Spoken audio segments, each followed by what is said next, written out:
Summary: heaven and earth are heartless, treating all things as mere straw dogs. Since ancient times, humans have witnessed various strange phenomena in the world around them: lightning and thunder, raging storms, natural disasters and human calamities, with sorrow and suffering everywhere, beyond human control. Thus, they believe that above the 9 heavens, there are various gods, below the 9 abysses, there are places for spirits to return, the halls of Yan Luo. Thus, the belief in immortals and gods spread throughout the world. However, even the immortals seen by ordinary people cannot escape human desires, giving rise to a story full of passion, twists, and intricacies. The delicate youth Zhang Xiaofan inadvertently becomes embroiled in a hidden conflict between the Tianyin Temple and the Qingyun Sect, experiencing the dangers of the martial world and the wonders of the divine realm. In the chaotic world, he stubbornly walks his own path. The vast sky knows no bounds, and the realms of mortals and immortals are endless. Thus begins a legendary journey of a brave warrior resisting against fate. Prologue: time, uncertain, likely a very long time ago. Location: the vast land of Shenzhou. Since ancient times, humans have witnessed various strange phenomena in the world around them: lightning and thunder, raging storms, natural disasters and human calamities, with countless casualties and widespread sorrow and suffering, far beyond human capability to prevent or withstand. Thus, they believed that above the 9 heavens, there were various gods, below the 9 abysses, it was the place where spirits returned, the halls of Yan Luo. As a result, the belief in immortals and gods spread throughout the world. Countless human beings sincerely worshipped, bowing to various imagined deities they created, praying for blessings and lamenting their sorrows, with the incense burning brightly. Since ancient times, all mortals face death, yet people hate death and love life. And with the addition of the concept of the underworld and Yan Luo, fear and dread are further added. Hence,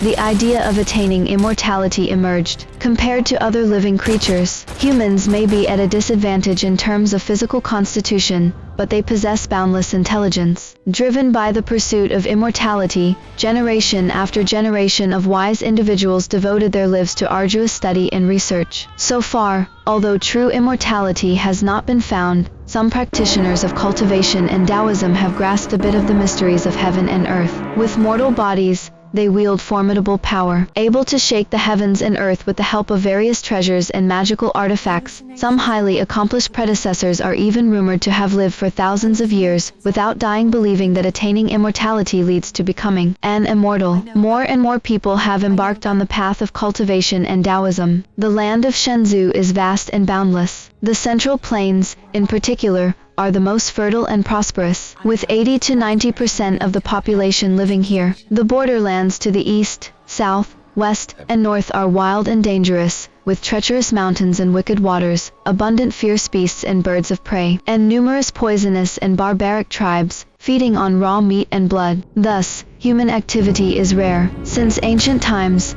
there have been legends of remnants of the primordial era, surviving in the human world, hidden in deep mountains and valleys, with lifespans exceeding 10,000 years, yet unseen by anyone. Today, there are countless practitioners of cultivation and Taoism in the world, as numerous as fish in the river. With the vastness of Shenzhou and the abundance of remarkable individuals, the methods and paths of cultivation vary greatly, and the goal of immortality still eludes them. Gradually, divisions among sects and distinctions between righteousness and evil have emerged. Disputes, intrigue, and even conflicts and killings abound. When immortality seems so distant and intangible, the power gained through cultivation has gradually become the goal of many people. In the present world, righteousness flourishes, and evil retreats. The mountains and rivers of the Central Plains are beautiful, with vibrant human activity and abundant resources, firmly controlled by various righteous sects. Among them, the Qingyun Sect, the Tianyin Temple,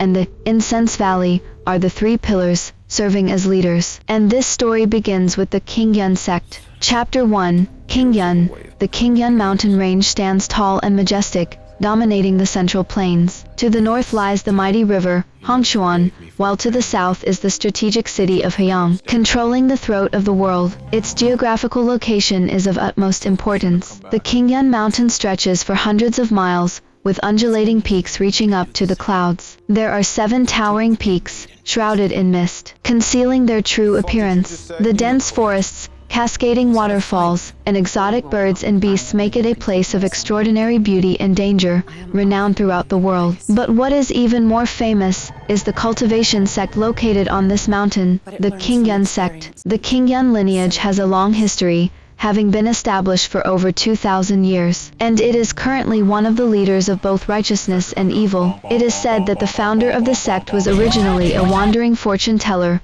leading a miserable life without much success. At the age of 49, during his travels, he came across the Qingyun mountain, and immediately recognized its extraordinary spiritual energy. He climbed the mountain, lived on the wind and dew, and practiced cultivation. Before long, he discovered an unnamed ancient scroll in a hidden cave deep in the Qingyun mountain. This scroll contained various profound techniques and methods, obscure and difficult to understand, yet immensely powerful. The fortune teller devoted himself to studying this scroll diligently. 20 years later, he had made some progress and emerged from seclusion. Although he couldn't dominate the world, he became a prominent figure in the martial world. He then established the Qingyun Sect on the Qingyun mountain, based on the teachings from the ancient scroll. Since the teachings were similar to those of the Taoist tradition, he disguised himself as a Taoist and took the title of Qingyunzi, later revered as the Qingyun True Immortal by his disciples. Qingyunzi lived to be 367 years old. Before his death, he instructed his disciples, "I have spent half of my life studying the arts, especially proficient in the art of divination and feng shui. The Qingyun mountain is a rare spiritual place in the world. My Qingyun sect will prosper here in the future, and you must never give up. Remember, remember." At that time,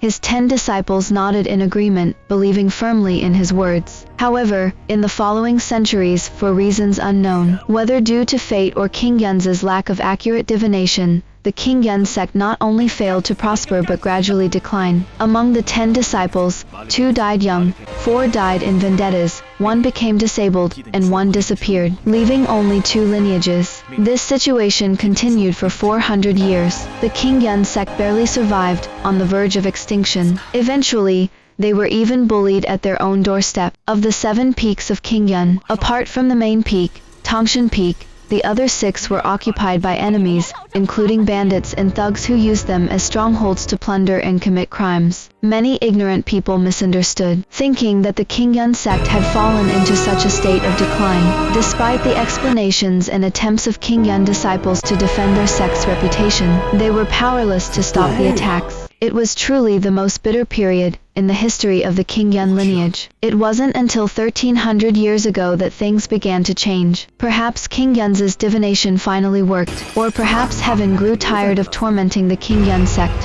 At this time, among the 11th generation disciples of the Qingyun sect, a remarkable and charismatic figure emerged, Taoist Qingyi. Qingyi was originally surnamed Ye and was a poor scholar. Despite his exceptional talent, he repeatedly failed the imperial examinations. By a stroke of luck, he was taken in as a closed-door disciple by the 10th generation sect leader, Master Wu Fang. At the age of 22, within a year of joining the sect, Qingyi comprehended all the sword techniques and Taoist methods taught by Master Wu Fang, surpassing all other disciples. Within another year, he could even match Master Wu Fang in a sparring match. Astonished and delighted, Master Wu Fang handed over the ancient scroll, left by their ancestor to Qingyi for him to study on his own. Qingyi then secluded himself in the illusory moon cave, behind the Tangshan Peak for 13 years. It is said that he broke through on a full moon night. The cold moon hung high in the sky, illuminating the entire Qingyun mountain as bright as day. Suddenly,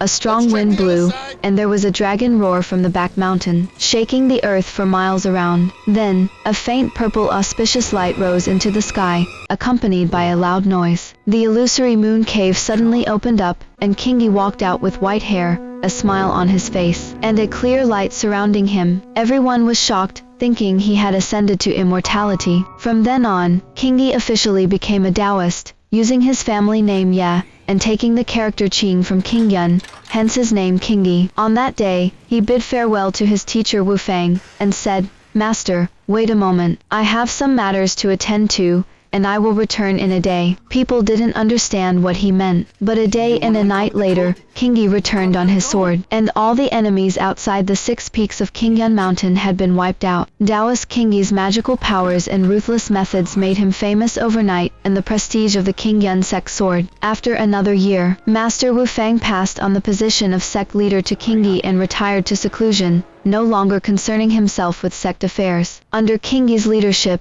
the sect flourished, supporting fellow disciples, rigorously selecting successors, and using the knowledge he gained from the ancient scroll to great effect. From then on, the Qingyun Sect rose steadily. Within 50 years, it had become a pillar of righteousness. 200 years later, it had become the leader of all righteous sects. Taoist Qingyi passed away at the age of 550, having strict criteria for accepting disciples, and only passing down his teachings to 7 individuals. He then divided the 7 peaks of Qingyun among the 7 disciples, allowing each to pass on the sect's legacy. Among them, the main peak was occupied by Qingyun Temple, the center of the sect. Today, there are nearly 1,000 disciples under the Qingyun Sect, with many skilled practitioners and a prominent reputation, ranking alongside the Tianyin Temple and the Incense Valley as one of the 3 major sects of the present day. And the current sect leader, Taoist ZhuXian, has achieved remarkable accomplishments, transcending the mundane and entering the realm of the divine.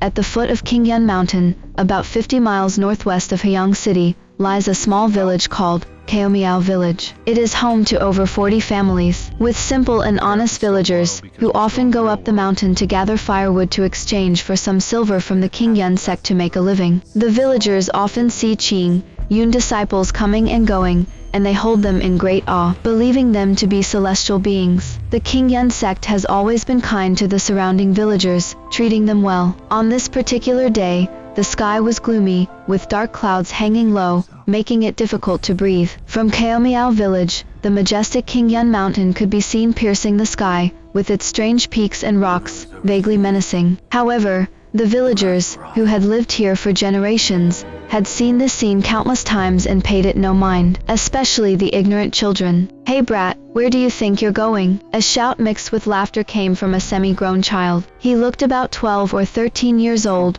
with handsome features, leading a group of 4 or 5 boys and girls, chasing after another child ahead of them. The child in front was 2 years younger, smaller in size, and had a smile on his face as he ran, occasionally turning back to make a face. "Zhang Xiaofan, if you have the guts, stop," shouted the child behind. The child named Zhang Xiaofan made a dismissive sound, and continued to run faster. As they chased each other, the children gradually approached a dilapidated grass temple at the eastern end of the village. From the outside, this small grass temple was dilapidated, having experienced many storms of life. Zhang Xiaofan rushed in first but stumbled over the door, falling flat on his face with a thud. The other children rejoiced and swarmed over, pinning him down. The handsome boy, named Lin Jingyu, had a triumphant look on his face as he said, "I've caught you. Now you have nothing to say, right?" Unexpectedly, Zhang Xiaofan rolled his eyes, and said, "It doesn't count. You ambushed me,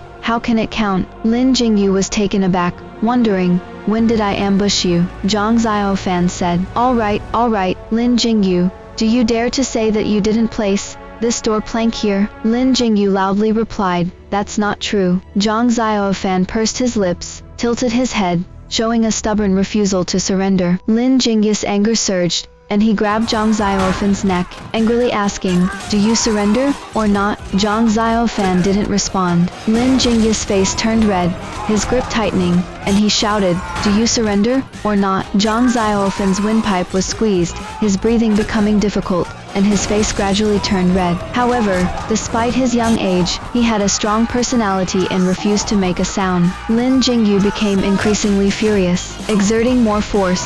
"Do you surrender or not?" At this moment, the other children realized something was wrong, and quietly backed away, leaving only these 2 ignorant children to indulge in their stubbornness. Just as a disaster seemed about to occur, a Buddhist chant sounded from deep within the grass temple, and someone said, "Amitabha, stop this at once." A thin, wrinkled hand reached out from nowhere, and flicked Lin Jingyu's hands with 2 fingers. Lin Jingyu was shocked, his whole body trembling, and his hands naturally let go. Zhang Xiaofan gasped for breath, showing signs of relief. He and Lin Jingyu stood frozen in place, slowly realizing what had just happened, and they looked at each other, increasingly terrified. Lin Jingyu hesitated. Xiaofan, I'm sorry, I don't know how. Zhang Xiaofan shook his head, his breathing gradually calming down, saying, It's okay. Hey, who are you? The other children followed his gaze, and saw an old monk standing in the grass temple. His face was covered in wrinkles, and he wore tattered robes. He was dirty all over,